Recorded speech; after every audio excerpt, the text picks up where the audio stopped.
महाराष्ट्रात लागू झालेली आहे त्या विषयाच्या नियम अटी शर्ती आपण ह्या व्हिडिओमध्ये समजून घेणार आहोत। त्याकरता हा व्हिडिओ शेवटपर्यंत पहा आणि चॅनलवर पहिल्यांदा असाल तर चॅनल सबस्क्राइब करायला विसरू नका।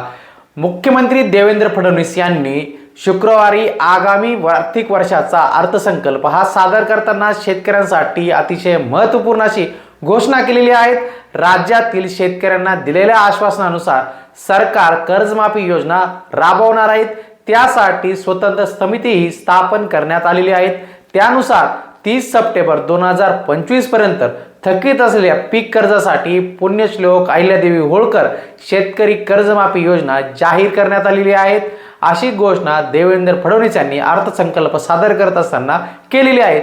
या योजनेअंतर्गत पात्र शेतकऱ्यांना 2 लाख रुपयापर्यंतच्या पीक कर्जाची माफी ही दिली जाणार आहे।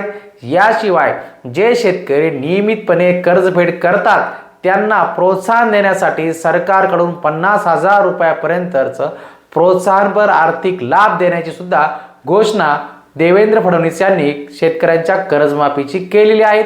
या घोषणेनंतर विरोधकांनी सरकारवर टीकेची झोड उठवलेली होती। महाविकास आघाडीने ही कर्जमाफी अपुरी असून शेतकऱ्यांची दिशाभूल करणार असल्याचा आरोप हा सरकारवरती केलेला आहे। आता देवेंद्र फडणवीस यांनी कर्जमाफीसाठी कोणकोणते शेतकरी पात्र ठरणार आहेत याबाबतचे निकष सुद्धा त्यांनी सांगितलेले आहे। देवेंद्र फडणवीस म्हणाले की शेतकऱ्यांच्या कर्जमाफीची घोषणा मी केली आहे। काही लोक वेगळ्या गोष्टी पसरवण्याचा प्रयत्न करत आहेत। कोणी म्हणतं राष्ट्रीयकृत बँकेमध्ये होणार नाही आहे कर्जमाफी, जिल्हा बँकेची होणार नाही, कोणी म्हणतं सोसायटीची कर्जमाफी होणार नाही। तर आम्ही 2 लाखापर्यंत कुठलीही बँक असो सोसायटी असो पीक कर्ज देण्याचा अधिकार ज्यांना दिलेला आहे त्या कोणत्याही आर्थिक संस्था असो तेथील पीक कर्ज आम्ही माफ करणार आहोत असे त्यांनी पत्रकार परिषदेत सांगितले आहे। आता आपण बघूया कर्जमाफीकरता कोणकोणते शेतकरी पात्र ठरणार आहेत आणि त्याच्या अटी शर्ती काय असणार आहेत।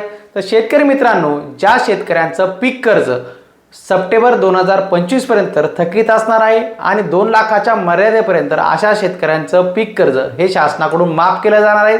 ज्या शेतकऱ्यांचं पीक कर्ज थकीत असेल त्यांनाच या योजनेचा लाभ मिळणार आहे। म्हणजेच काय, आपलं पीक कर्ज घेतलेलं असावं आणि ते थकीत असेल तरच आपल्याला 2 लाखापर्यंतचं पीक कर्ज हे माफ केलं जाणार आहे किंवा ती जे काही कर्ज आहे ते सरकार भरणार आहे।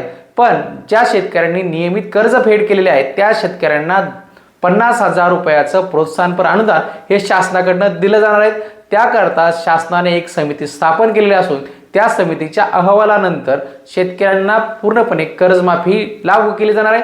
येणाऱ्या काळात जी समिती स्थापन केलेली आहे ती समिती कसा निर्णय घेते, कोणकोणते शेतकरी यामध्ये समाविष्ट केले जातात आणि कशा पद्धतीने अनुदानाचं वाटप केव्हा आणि कशा पद्धतीने सुरू होईल हे पाहणं औत्सुक्याचं ठरणार आहे। आपण माहिती असायलाच हवी या यूट्यूब चॅनलवर पहिल्यांदा असाल तर हा यूट्यूब चॅनल नक्की सबस्क्राईब करा। त्यासोबत शेजारील बेल आयकॉन दाबायला विसरू नका। भेटूया पुढील व्हिडिओमध्ये। धन्यवाद।